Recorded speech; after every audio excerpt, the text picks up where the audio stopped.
Hello everyone. Today we are going to study Order 8 of CPC that talks about written statement. Now written statement होता क्या है पहले हम ये समझेंगे। written statement जैसा कि हमने ऑर्डर 6 में भी पढ़ा था, written statement डिफेंडेंट की प्लीडिंग होती है जिसमें वो सारे मटेरियल फैक्ट से डील करता है जो कि प्लेंटिफ ने अपने प्लेंट में एलेज किया हुआ होता है उसके खिलाफ। और रिटर्न स्टेटमेंट में डिफेंडेंट कोई भी नया फैक्ट भी ऐड कर सकता है जो कि उसके फेवर में हो और साथ ही ऑब्जेक्शन भी रेज कर सकता है प्लेंटिफ के क्लेम के खिलाफ। सो रिटर्न स्टेटमेंट शॉर्ट और सिंपल वे में हम समझे तो वो बेसिकली एक स्टेटमेंट होता है जो कि डिफेंडेंट फाइल करता है उन रिलीफ के खिलाफ जो कि एलेज किया गया हो प्लेंटिफ के द्वारा उसके प्लेंट में। अब रिटर्न स्टेटमेंट से रिलेटेड जो रूल्स दिए गए हैं ऑर्डर 8 में हम उसको पढ़ेंगे one by one. So rule 1 to 5 और 7 से 10 जो है ऑर्डर 8 का वो जनरल प्रोविजन है रिटर्न स्टेटमेंट के।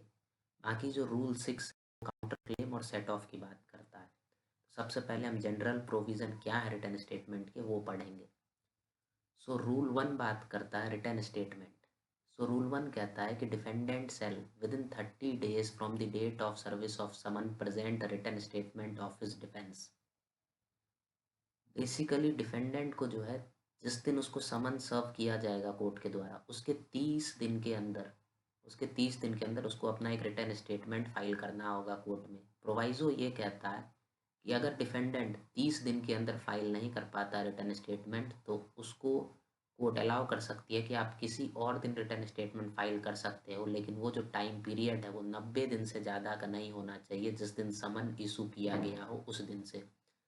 जैसे कि समन मिला था डिफेंडेंट को मान के चलो 24 जून को, तो 24 जून से जो 90 दिन है उसके अंदर ही उसको कोर्ट अलाउ कर सकती है कि आप फाइल कर सकते हो रिटर्न स्टेटमेंट। अब इसका जो second proviso basically commercial court act जो है 2015 उसमें ये प्रोविज़न दिया हुआ है कि अगर डिफेंडेंट 30 दिन के अंदर रिटर्न स्टेटमेंट फाइल नहीं कर पाता है तो कोर्ट उसको अलाउ करेगी कि आप किसी और दिन फाइल करो और उसका रीज़न भी रिकॉर्ड करेगी और कॉस्ट भी इम्पोज करेगी उस पर। अगर कोर्ट को सही लगता है तो कोर्ट उस पर कॉस्ट भी इम्पोज कर सकती है। लेकिन वो जो रिटर्न स्टेटमेंट है वो 120 दिन के अंदर फाइल होना चाहिए जिस दिन समन इशू किया गया हो। लेकिन अगर 120 दिन के अंदर फाइल नहीं किया गया तो जो राइट है रिटर्न स्टेटमेंट फाइल करने का डिफेंडेंट का वो ख़त्म हो जाएगा। उसके बाद कोर्ट उसको अलाउ नहीं करेगी रिटर्न स्टेटमेंट फाइल करने के लिए।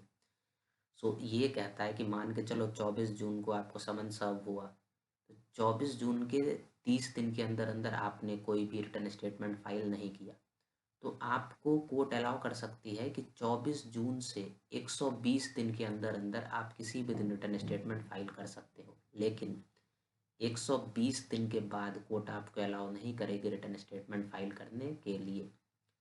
अब 1A बात करती है duty of defendant to produce document upon which relief is claimed और रिलाइड अपॉन बाय हिम। अब 1A कहता है कि डिफेंडेंट की क्या ड्यूटी होगी उस डॉक्यूमेंट से रिलेटेड जो कि वो प्रोड्यूस करना चाहता है जिस पे कि उसका केस रिलाई करता हो या फिर उसका रिलीफ क्लेम किया गया हो। तो सब रूल 1 कहता है where the defendant bases his defense upon a document or relies upon any document in his possession or power in support of his defense claim or set off or counter claim, he shall enter such document in a list and shall produce it in court when the written statement is presented by him, and shall at the same time deliver the document and a copy thereof to be filed with the written statement. जब defendant का जो defence है वो किसी document पे rely करता है, वो डॉक्यूमेंट जो कि उसके पावर में हो या फिर उसके पोजीशन में हो, तो अपने डिफेंस के सपोर्ट में या फिर अपने सेट ऑफ और काउंटर क्लेम के सपोर्ट में वो उस डॉक्यूमेंट को लिस्ट करेगा और उसको कोर्ट में प्रोड्यूस करेगा रिटर्न स्टेटमेंट के साथ। साथ ही उसके उसकी एक कॉपी भी कोर्ट में डिलीवर करेगा जिस टाइम वो रिटर्न स्टेटमेंट फाइल कर रहा हो। वहीं पे सब रूल 2 कहता है where any such document is not in the position और power of the defendant he shall wherever possible state in whose position और पावर इट इज। तो जब ऐसा डॉक्यूमेंट जिस पे डिफेंडेंट का केस रिलाई करता हो वो उसके पोजीशन और पावर में हो ही ना, तो वो अपने रिटर्न स्टेटमेंट में स्पेसिफाई करेगा कि वो किसके पोजीशन और पावर में है।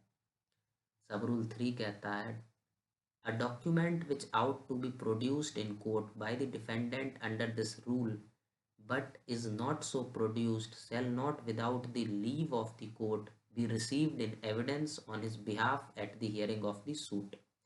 तो ऐसा कोई डॉक्यूमेंट जिसको कोर्ट में प्रोड्यूस किया जाना था डिफेंडेंट के द्वारा इस रूल के अंडर, लेकिन उसको प्रोड्यूस नहीं किया गया कोर्ट में, तो बिना कोर्ट के लीव के वो जो डॉक्यूमेंट है उसको एविडेंस के रूप में रिसीव नहीं किया जा सकता है कोर्ट के हियरिंग के टाइम। बस सब रूल 3 यही कहता है कि जिस डॉक्यूमेंट को कोर्ट में प्रोड्यूस किया जाना था अगर उसको प्रोड्यूस नहीं किया गया तो बिना कोर्ट के लीव के यानी कि बिना कोर्ट के परमिशन के उसको एविडेंस के रूप में रिसीव नहीं किया जा सकता है हियरिंग के टाइम पे।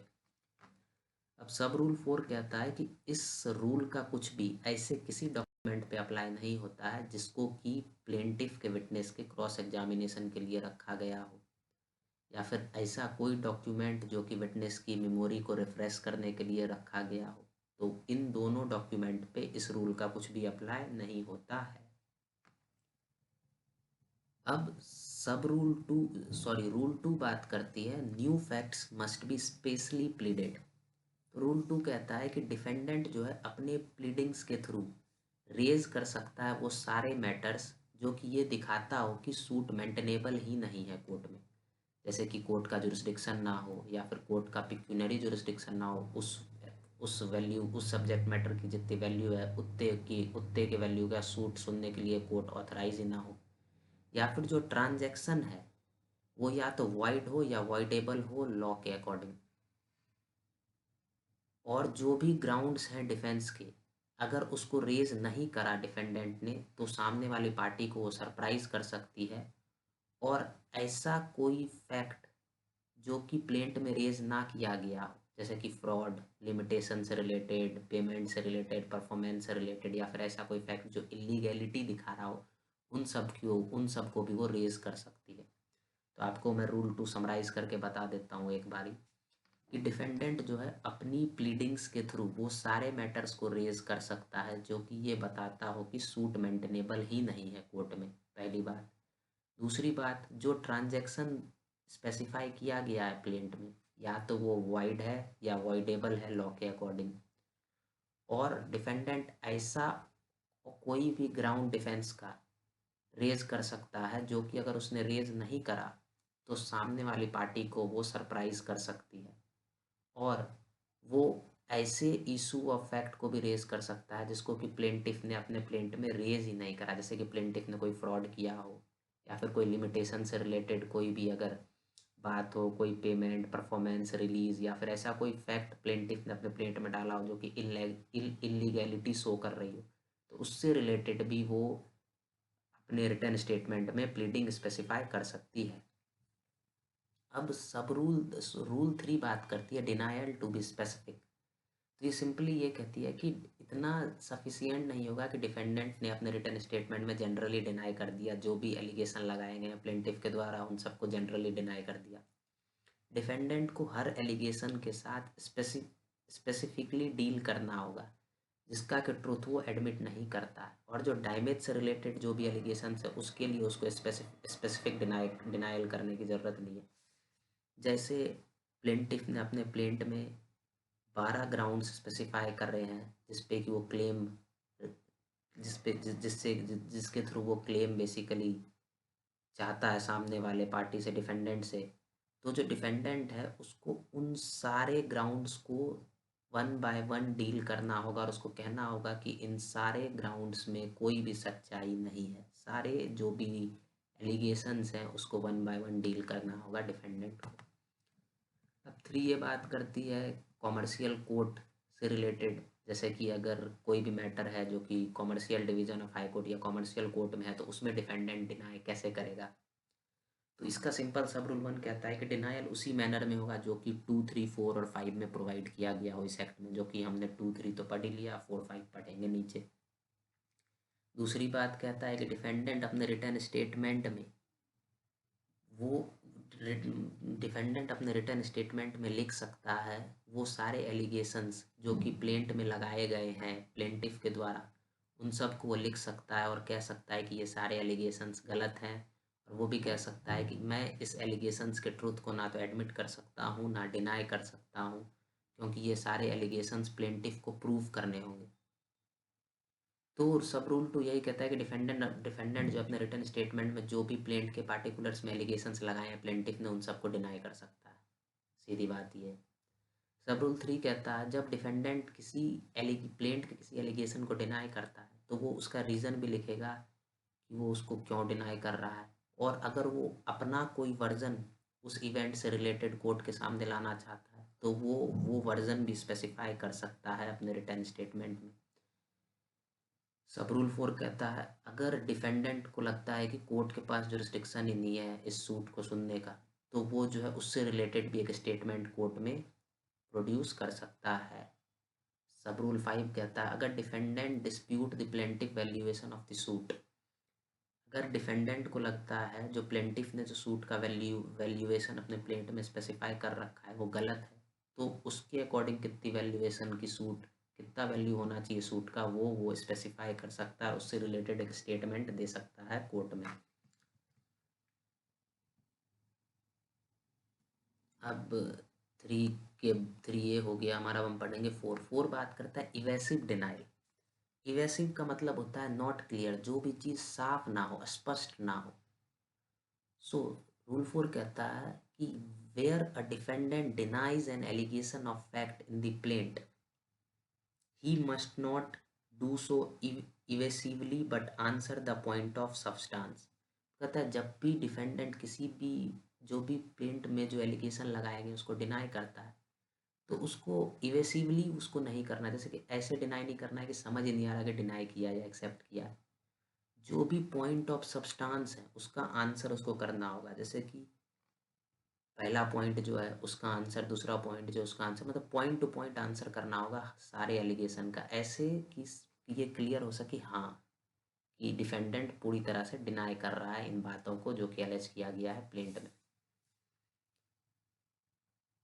Thus, if it is alleged that he received a certain sum of money, it shall not be sufficient to deny that he received that particular amount, but he must deny that he received that sum or any part thereof, or else set out how much he received.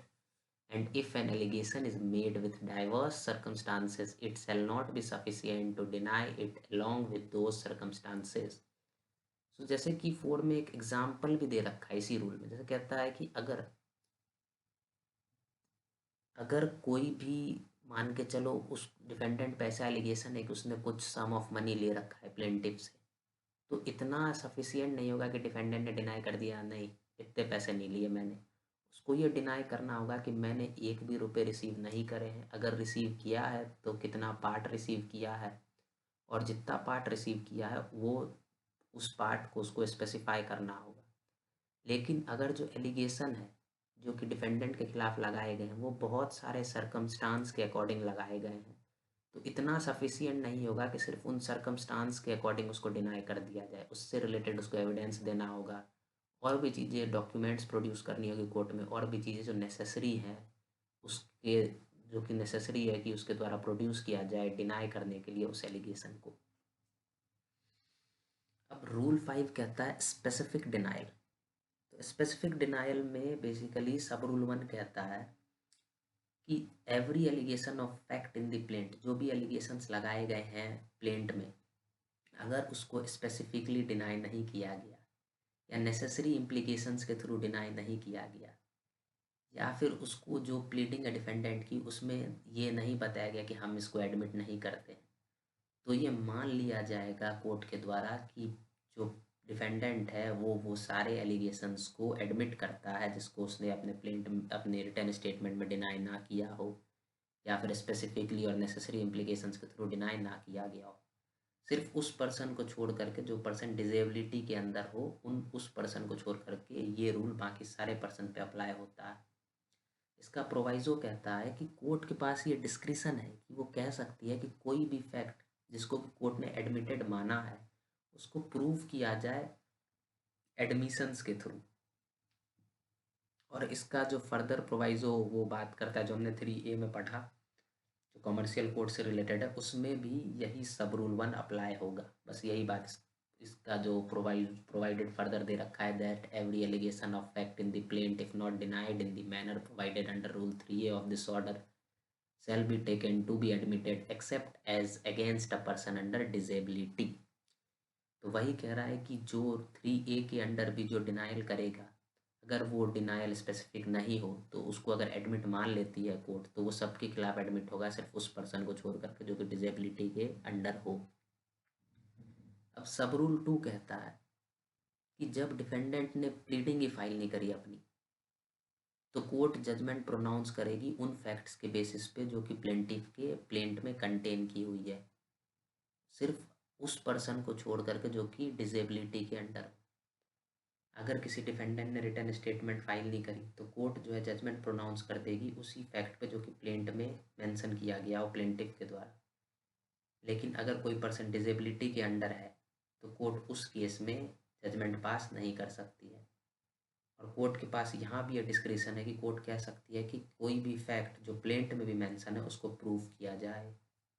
अब सब rule 3 कहता है, in exercising its discretion under the proviso to subrule 1 and under subrule 2, the court shall have due regard to the fact whether the defendant could have or has engaged a pleader। जब भी court अपना power exercise करेगी सब rule 1 और सब rule 2 के under, तो court हमेशा इस फैक्ट को कंसिडर करेगी क्या कि डिफेंडेंट ने किसी प्लीडर को इंगेज किया था या नहीं किया था। ये बात कोर्ट को कंसिडरेशन में लेना जरूरी होगा।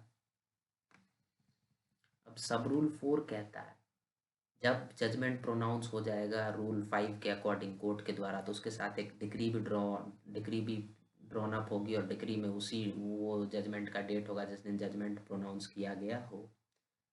अब हम पढ़ेंगे रूल 6 को, हम लास्ट में पढ़ेंगे। तो अब हम पढ़ेंगे रूल 7।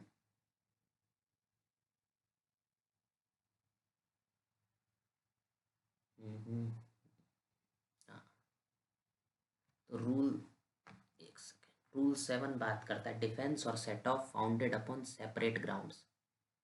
जब where the defendant relies upon several distinct ground of defense और set off, जब डिफेंडेंट रिलाई करता हो डिफरेंट ग्राउंड डिफेंस के डिफरेंट ग्राउंड्स पे, या सेट ऑफ के डिफरेंट ग्राउंड पे, या फिर काउंटर क्लेम के डिफरेंट ग्राउंड पे, तो जो उसका रिलीफ सेपरेट और डिफरेंट फैक्ट्स पे बेस्ड है उसको वो सेपरेटली और डिस्टिंक्टली मेंशन कर सकता है अपनी रिटर्न स्टेटमेंट में। वहीं पर रूल 8 कहता है न्यू ग्राउंड ऑफ डिफेंस। अगर कोई नया ग्राउंड है डिफेंस का जो कि सूट के इंस्टीट्यूट होने के बाद या रिटर्न स्टेटमेंट के प्रेजेंटेशन के बाद राइज हुआ है, अगर वो जो ग्राउंड है वो उस सूट में है जिसमें सेट ऑफ और काउंटर क्लेम की बात हो रही है, तो उसको रेज किया जा सकता है प्लेंटिफ और डिफेंडेंट के द्वारा अपने रिटर्न स्टेटमेंट में। सो ये जो नया ग्राउंड है डिफेंस का जो कि सूट के इंस्टीट्यूशन के बाद अराइज होता है, ये सिर्फ सूट में उसी सूट में ये डिफेंस नया कोई डिफेंस स्टेट किया जा सकता है जो सूट सेट ऑफ और काउंटर क्लेम से रिलेटेड हो, और किसी में जो है कोई भी नया ग्राउंड ऑफ डिफेंस क्लेम नहीं किया जा सकता है रूल 8 के अकॉर्डिंग। आगे हम रूल 9 में पढ़ेंगे दूसरे ग्राउंड्स के बारे में। जैसे रूल 9 बात करती है सब्सिक्वेंट प्लीडिंग। रूल 9 का फर्स्ट लाइन ही कहता है कि no pleading subsequent to the written statement of a defendant other than by way of defense to set off or counter claim shall be presented। 9 का first line साफ साफ कहता है कि कोई भी प्लीडिंग रिटर्न स्टेटमेंट के सब्सिक्वेंट में डिफेंडेंट के द्वारा फाइल नहीं की जा सकती है काउंटर क्लेम और सेट ऑफ को छोड़ करके, बिना कोर्ट के परमिशन के। मतलब रूल 8 में तो बोला अगर आपका जो सूट है उसमें आप सेट ऑफ और काउंटर क्लेम से रिलेटेड कोई भी क्लेम है, तो उससे रिलेटेड अगर कोई नया ग्राउंड है डिफेंस का तो आप उसको स्पेसिफाई कर सकते हैं। लेकिन अगर काउंटर क्लेम और सेट ऑफ के अलावा और कोई प्लीडिंग है रिटर्न स्टेटमेंट के सब्सिक्वेंट, तो उसको फाइल नहीं किया जा सकता है except by the leave of the court, बिना कोर्ट के परमिशन के, and upon such terms as the court think fit, और उस टर्म्स पे जो कि कोर्ट को सही लगता हो। लेकिन कोर्ट अगर चाहे तो किसी भी समय कह सकती है किसी भी पार्टी को कि आप रिटर्न स्टेटमेंट फाइल करो या एडिशनल रिटर्न स्टेटमेंट फाइल करो, और एक टाइम फिक्स कर देगी जो कि 30 दिन के अंदर का ही टाइम होगा उसको प्रेजेंट करने के लिए, वो एडिशनल रिटर्न स्टेटमेंट और रिटर्न स्टेटमेंट के प्रेजेंटेशन के लिए। अब रूल 10 कहता है procedure when party fails to file written statement called for by court. अगर कोर्ट ऑर्डर 1 रूल 9 के अंडर किसी भी पार्टी को कहती है कि आप भैया रिटर्न स्टेटमेंट या एडिशनल रिटर्न स्टेटमेंट फाइल करो, और वो पार्टी फाइल नहीं करती है रिटर्न स्टेटमेंट और एडिशनल रिटर्न स्टेटमेंट, तो कोर्ट जो है उस सिनेरियो में जजमेंट प्रोनाउंस कर सकती है उस पार्टी के खिलाफ, या ऐसा कोई ऑर्डर कर सकती है उस सूट से रिलेटेड जो कि कोर्ट को सही लगता हो। और अगर कोर्ट कोई जजमेंट पास करती है तो उसके साथ एक डिक्री जरूर ड्रॉन अप होगा। और इसका प्रोवाइजो कहता है कि कोई भी कोर्ट ऐसा कोई ऑर्डर नहीं कर सकती है जिसमें वो जो टाइम पीरियड दिया गया है रूल 1 में उसको वो एक्सटेंड कर सके। उससे रिलेटेड कोई ऑर्डर देने की पावर किसी कोर्ट के पास नहीं है। अब हम पढ़ेंगे रूल 6 जो कि लास्ट रूल है, जो कि सेट ऑफ और काउंटर क्लेम से रिलेटेड बात करती है। सबसे पहले पढ़ेंगे सेट ऑफ। तो सेट ऑफ होता क्या है? तो सेट ऑफ हम देख, एक सेकेंड। सेट ऑफ होता है reciprocal acquittal of debts between parties, उसको हम सेट ऑफ कहते हैं। जैसे मान के चलो आपके खिलाफ किसी ने 5,000 रुपये का सूट फाइल किया, लेकिन आपने उस बंदे को 3,000 रुपये डेट दे रखे थे पहले से, तो अब जो है 2,000 रुपये बचे, तो उस 2,000 रुपये के लिए जो है आप उस पर केस फाइल कर सकते हो कि भाई 3,000 रुपये तो जो डिक्री आई है 5,000 की, उसमें 3,000 तो सेट ऑफ हो जाएंगे, कट जाएंगे, 2,000 रुपये बचेंगे, उसमें से 3,000 काट लो। ये होता है कि जो भी डेट है आपने सामने वाली पार्टी को दे रखा है या सामने वाली पार्टी ने आपको दे रखा है, उसका उसका जो एक्विटल हो जाता है पार्टीज के बीच में, उसको हम सेट ऑफ कहते हैं। जैसे कि इसका मैं आपको एक एग्जाम्पल दूँ, तो इसका एग्जाम्पल हो सकता है जैसे मान के चलो एक बंदा है ए, उसने बी को सू करा 500 रुपये के लिए। अब बी के पास क्या आ गई, बी के पास एक जजमेंट आ गई ए के खिलाफ 1,000 रुपये। ए ने बी के खिलाफ सूट फाइल करा 500 रुपये के लिए, लेकिन उस केस में जजमेंट बी के पास आ गई ए के अगेंस्ट 1,000 रुपये की। तो ये जो दोनों क्लेम्स हैं ये पिक्यूनरी डिमांड है, तो इसको जो है अब इसको जो है हम सेट ऑफ कर सकते हैं। अब कैसे कर सकते हैं वो बताता हूँ। जैसे ए ने बी के खिलाफ कोई सूट फाइल करा 500 रुपये के लिए कि भाई तुमने मेरे से जो बिल ऑफ एक्सचेंज जो था उस पर 500 रुपये बच रहे थे, तो वो 500 रुपये दे दो। बी मना कर रहा था देने से, तो बी के खिलाफ इन्हें केस फाइल कर दिया। अब बी के पास जो था ऑलरेडी एक जजमेंट था ए के खिलाफ 1,000 रुपये का, तो बी को 1,000 रुपये से लेने ही थे। तो बी बोला भाई जो मेरे को 500 रुपये तेरे को देने हैं उसको मैं सेट ऑफ कर देता हूँ, वो 500 रुपये तू मत दे, मेरे को 500 रुपये वापस कर दे। तो इस केस में क्या हुआ, जो 500 रुपये हैं वो ए और बी के बीच में सेट ऑफ हो गया। इसी को कहते हैं सेट ऑफ। तो इसका डेफिनेशन याद रखिए, reciprocal acquittal of debts between parties. अब 6 कहता है, 6 का रूल 1 सिंपली ये कहता है अगर ये सारे कंडीशंस फुलफिल होते हैं तो डिफेंडेंट एक रिटर्न स्टेटमेंट प्रेजेंट कर सकता है जिसमें वो डेट्स के पार्टिकुलर स्पेसिफाई करेगा जिसको वो सेट ऑफ करवाना चाहता है, कि जैसे करके सर 5,000 रुपये को जो है हटा दिया जाए क्योंकि 5,000 रुपये सामने वाले पार्टी को मैंने उधार दे रखा है। तो डिफेंडेंट जो है, जब ये जो कंडीशंस हम पढ़ेंगे अगर ये कंडीशंस फुलफिल होती है तो डिफेंडेंट एक रिटर्न स्टेटमेंट फाइल कर सकता है जिसमें वो जो भी डेट है उसके पार्टिकुलर से स्पेसिफाई करेगा जिसको वो सेट ऑफ कराना चाहता है। फर्स्ट हियरिंग पे ही उसको बेसिकली रिटर्न स्टेटमेंट में वो चीज़ें स्पेसिफाई करनी पड़ेगी, और किसी टाइम नहीं कर सकता है जब तक कोर्ट उसको परमिट ना करे। अब कंडीशंस क्या है, पहला कंडीशन है कि सूट जो है मनी के रिकवरी के लिए ही होना चाहिए। पहली बात ये, सिर्फ मनी के रिकवरी सूट होना चाहिए। दूसरी बात कहता है any ascertained sum of money. दूसरी बात जो अमाउंट है वो एक असर्टेन सम ऑफ मनी होना है, मतलब एक फिक्स सम ऑफ मनी होना चाहिए, जैसे कि 500 रुपये 1,000 रुपये, ऐसा नहीं होना चाहिए कि लगभग 500 से 1000 रुपये अप्रॉक्स अमाउंट बिल्कुल अलाउड नहीं होता इसमें, बिल्कुल फिक्स अमाउंट होना चाहिए। दूसरी बात, तीसरी बात कहता है जो सम है वो लीगली रिकवरेबल होना चाहिए, या तो प्लेंटिफ, वो लीगली रिकवरेबल होना चाहिए डिफेंडेंट के द्वारा, या बहुत सारे डिफेंडेंट हैं तो सारे डिफेंडेंट के द्वारा, या फिर प्लेंटिफ से लीगली रिकवरेबल होना चाहिए, या फिर बहुत सारे प्लेंटिफ है तो बहुत सारे प्लेंटिफ से भी लीगली रिकवरेबल होना चाहिए। चौथी बात कहता है कोर्ट का जो पिक्यूनरी लिमिट है कोर्ट के जुरिस्डिक्शन का, उस अमाउंट को एक्सीड नहीं करना चाहिए। जो भी मनी के लिए जो भी सूट लाया गया है सेट ऑफ के लिए, वो जो अमाउंट है वो कोर्ट के पिक्यूनरी लिमिट से ऊपर नहीं जाना चाहिए।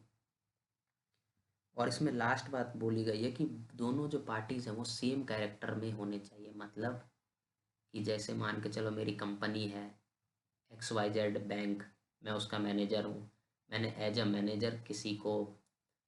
मैनेजर मतलब मैंने किसी को 500 रुपये लोन दिए, तो अब वो बंदा जो है अगर उसको कोई सेट ऑफ करवाना है मेरे खिलाफ, जो बैंक के थ्रू मैंने उसको अमाउंट दिया है, तो उसको वो सूट बैंक के थ्रू ही कर सेट ऑफ करवाना पड़ेगा। वो पर्सनली मेरे खिलाफ कोई भी सूट फाइल नहीं कर सकता उस क्लेम के लिए। जैसे मैं बैंक का मैनेजर था, मेरे को ऊपर से ऑर्डर आया भाई उसको 500 रुपये दे दो, मैंने दे दिया, तो वो अब बैंक के थ्रू ही मेरे से रिकवर करेगा। वो भी ये नहीं कर सकता कि मेरे घर के थ्रू मेरे पे पर्सनली केस फाइल कर दिया कि ऐसे ऐसे इसने मेरे को इसने मेरे को 500 दिए लेकिन इसको मेरे को 5000 रुपये देने थे तो इसने सिर्फ 500 ही दिए। तो वो केस वो बैंक के थ्रू करेगा क्योंकि मैं बैंक के मैनेजर के रूप में एक्ट कर रहा था, ना कि पर्सनल कैपेसिटी में एक्ट कर रहा था। तो पार्टी सेम कैरेक्टर में होनी चाहिए। तो 6 में 5 कंडीशन दी गई है, एक बार हम फिर से रिवाइज कर लेते हैं। सबसे पहली बात कहता है कि डिफेंडेंट रिटर्न स्टेटमेंट फाइल कर सकता है जिसमें वो डेट के पार्टिकुलर्स स्पेसिफाई करेगा जिसको वो सेट ऑफ कराना चाहता है, और वो सूट के फर्स्ट हियरिंग में रिटर्न स्टेटमेंट फाइल करेगा, उसके बाद नहीं कर सकता जब तक कोर्ट परमिट ना करे।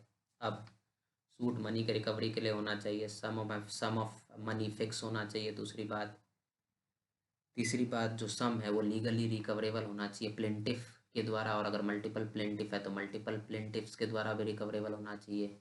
डिफेंडेंट है तो डिफेंडेंट के द्वारा होना चाहिए, अगर मल्टीपल डिफेंडेंट है तो मल्टीपल डिफेंडेंट के थ्रू भी होना चाहिए। चौथी बात, जो कोर्ट का पिक्यूनरी जुरिस्डिक्शन है उसके लिमिट को एक्सीड नहीं करना चाहिए, जो जो मनी के लिए जो मनी के रिकवरी के लिए जो सूट लाया गया उसका अमाउंट। पांचवी बात, दोनों पार्टी सेम कैरेक्टर में होनी चाहिए। अब सब रूल 2 कहता है सेट ऑफ का इफेक्ट क्या होगा। तो जो रिटर्न स्टेटमेंट है सेट ऑफ से रिलेटेड उसका इफेक्ट वो उसका सेम इफेक्ट होगा जैसे कि प्लेंट का होता है क्रॉस सूट में।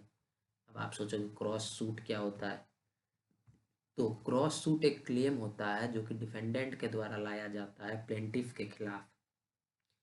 कोई एग्जिस्टिंग लॉ सूट के अंदर ही जो है कोई क्लेम लाया जाता है डिफेंडेंट के द्वारा प्लेंटिफ के खिलाफ, और उसके लिए उसको कोई इंडिपेंडेंट सूट लाने की ज़रूरत नहीं होती है। उसको कहते हैं क्रॉस सूट, मतलब एक ही सूट में अगर किसी भी पार्टी का कोई ग्रीवांस है तो उसी सूट में वो उस चीज़ को स्पेसिफाई कर सकता है बिना कोई सेपरेट सूट लाए हुए।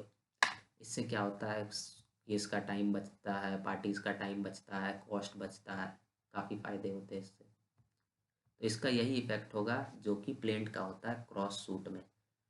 और कोर्ट जो है रिटर्न स्टेटमेंट्स पे फाइनल जजमेंट प्रोनाउंस कर सकती है ओरिजिनल क्लेम के रिस्पेक्ट में, और सेट ऑफ के रिस्पेक्ट में भी जजमेंट प्रोनाउंस कर सकती है। लेकिन ये अफेक्ट नहीं करेगा लीन को, जो जिस प्रॉपर्टी के लिए जो सूट फाइल किया गया था उसको ये जजमेंट अफेक्ट नहीं करेगा। ये जो जजमेंट आएगा सिर्फ उस क्लेम के लिए आएगा जिस क्लेम के लिए रिटर्न स्टेटमेंट में सेट ऑफ के ग्राउंड्स स्पेसिफाई किए गए हैं।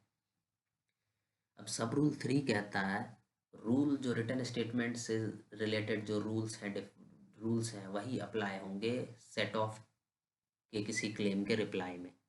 मतलब ऑर्डर रेट के जो रूल्स हैं वही रूल अप्लाई होंगे रिटर्न स्टेटमेंट के क्लेम के आंसर में भी।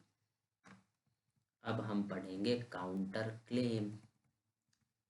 ये आप देख सकते हो, ए bequests are 2000 rupees to B and appoint C as executor and restitutory legality. B dies and D takes out administration to B effects. C pays rupees 1000 as surety for D, then D sues C for the legal issue. for the legacy, C cannot set off the debt of ₹1,000 against the legacy, for neither C nor D fills the same character with respect to the legacy as they fill with respect to the payment of the ₹1,000। जैसे कि ए ने 2,000 रुपये दिए B को, उसने सी को executor appoint कर दिया। अब बी मर गया तो डी ने बेसिकली एडमिनिस्ट्रेशन ले लिया बी का।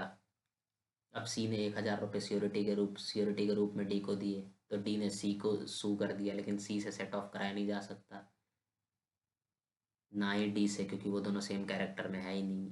ये सारे इलस्ट्रेशंस आप देख लेना एक बार। तो हम पढ़ेंगे काउंटर क्लेम।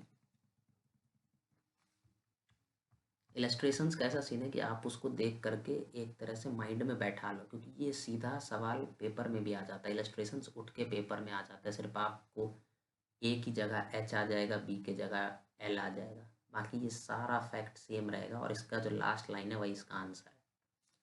अब काउंटर क्लेम क्या होता है? तो काउंटर क्लेम जो है डिफेंडेंट का, काउंटर क्लेम जो है वो यहाँ एक सेकेंड, हाँ, counter claim, it is a claim that defendant makes against the plaintiff. Counter claim वो क्लेम होता है जो कि डिफेंडेंट प्लेंटिफ के खिलाफ एलेज करता है, और इसको सेपरेट और इंडिपेंडेंट सूट के रूप में भी ट्रीट किया जाता है। मतलब काउंटर क्लेम ऐसा हो, मान लो डिफेंडेंट का कोई एडिशनल क्लेम है प्लेंटिफ से, जैसे प्लेंटिफ ने सूट फाइल करा एक प्रॉपर्टी से रिलेटेड जो कि बी ने इलीगली कैप्चर कर रखा है। अब बी का अलग ही क्लेम है कि नहीं, ये प्रॉपर्टी तो मेरी है, लेकिन उसके पेपर से इन्हें अपने पास रख रखे हैं। तो बी का नया क्लेम है ए के खिलाफ, तो इसी को बोलेंगे काउंटर क्लेम। मतलब ए ने बी के खिलाफ सूट फाइल करा, लेकिन बी का भी कोई क्लेम है ए के खिलाफ उसी सूट से रिलेटेड, उसको कहते हैं counter claim. It is a claim that defendant makes against the plaintiff. अब 6A बात करता है काउंटर क्लेम बाय डिफेंडेंट। तो अ डिफेंडेंट इन अ सूट में, in addition to his right of pleading a set off under rule 6, defendant जो है किसी भी सूट में जो भी उसका राइट है प्लीडिंग, सेट ऑफ के प्लीडिंग का, जो कि हमने रूल 6 में पढ़ा, उसके अलावा वो counter claim setup by way of counter claim against the claim of plaintiff.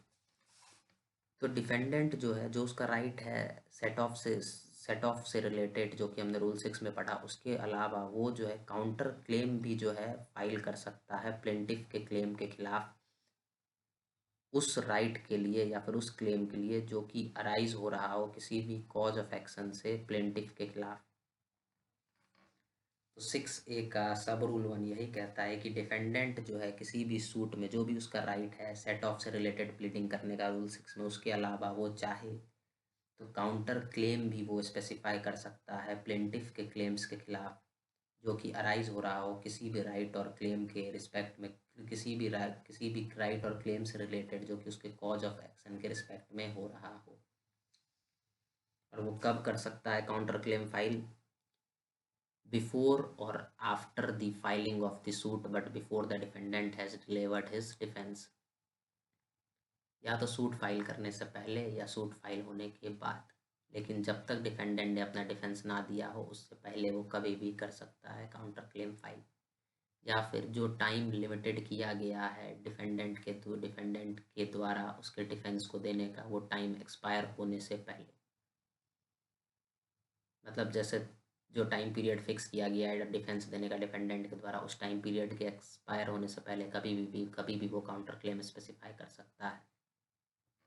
तो 6A में क्या पढ़ा कि प्लीडिंग का जो राइट है, सेट ऑफ का जो राइट है रूल 6 में, उसके अलावा 6A में डिफेंडेंट के पास ये भी राइट है कि वो काउंटर क्लेम भी स्पेसिफाई कर सकता है प्लेंटिफ के क्लेम्स के खिलाफ जो कि अराइज हो रहा हो उसके राइट के रिस्पेक्ट में।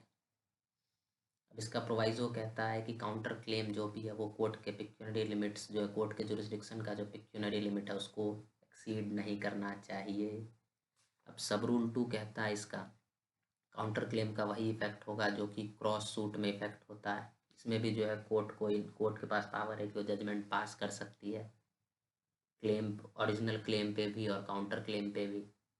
सब रूल 3 कहता है कि plaintiff shall be at liberty to file a written statement in answer to the counter claim of the defendant within such period as may be fixed by the court. Plaintiff के पास ये liberty है कि वो return statement file कर सकता है counter claim के आंसर, जो भी डिफेंडेंट के द्वारा जो काउंटर क्लेम फाइल किया गया है उसके आंसर के लिए वो भी एक रिटर्न स्टेटमेंट फाइल कर सकता है उस पीरियड के अंडर जो कि कोर्ट के द्वारा फिक्स किया गया हो।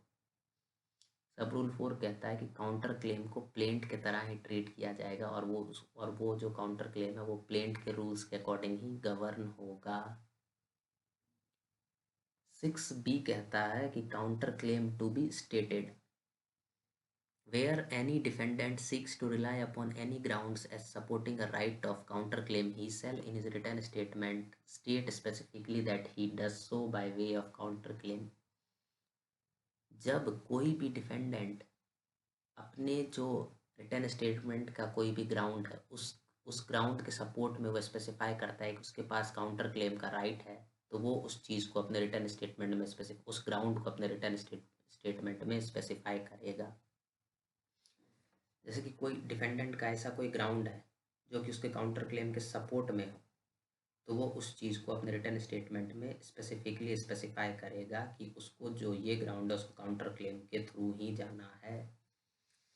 अब 6C कहता है exclusion of counter claim where a defendant set up a counter claim and the plaintiff contends that the claim thereby raised out not to be disposed of by way of counterclaim but in an independent suit, the plaintiff may at any time before issues are settled in relation to the counterclaim apply to the court for an order that such counterclaim may be excluded, and the court may on the hearing of such application make such order as it thinks fit। जब defendant setup करता है कोई भी counter claim और plaintiff उसके बाद ये court में कंटेंड करता है कि ये जो क्लेम जो रेज किया गया है ये काउंटर क्लेम के थ्रू डिस्पोज हो ही नहीं सकता, इसके लिए एक इंडिपेंडेंट सूट फाइल करने की ज़रूरत है, तो प्लेंटिफ जो है अपने जो प्लेंटिफ का जो ग्रीवांस है बेसिकली कि इसको काउंटर क्लेम के थ्रू डिस्पोज नहीं किया जा सकता है, जो क्लेम डिफेंडेंट ने स्पेसिफाई करा है उसके लिए इंडिपेंडेंट सूट की ज़रूरत है, तो उससे रिलेटेड वो क्या करेगा, एक एप्लीकेशन देगा कोर्ट में, और कोर्ट जो है बेसिकली अगर उसको सही लगता है तो वो ऑर्डर पास कर सकती है कि काउंटर क्लेम को एक्सक्लूड किया जाए इसमें से।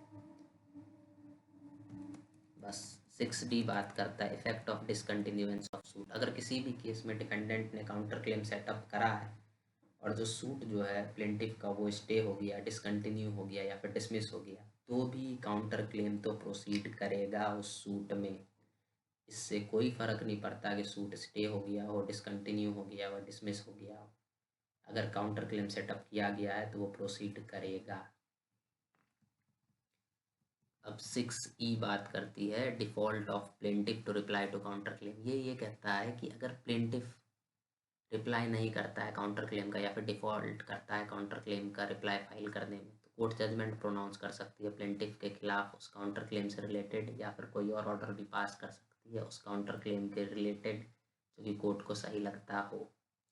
अब 6F कहता है relief to defendant where counter claim succeeds. अगर किसी भी सूट में सेट ऑफ और काउंटर क्लेम स्टेब्लिश हो गया डिफेंस के रूप में, तो जिसके साइड वो बैलेंस ड्यू पाया जाता है, कोर्ट जजमेंट दे सकती है कि उस पार्टी को उस बैलेंस को उस पार्टी को जो बैलेंस ड्यू है उसका पेमेंट किया जाना चाहिए।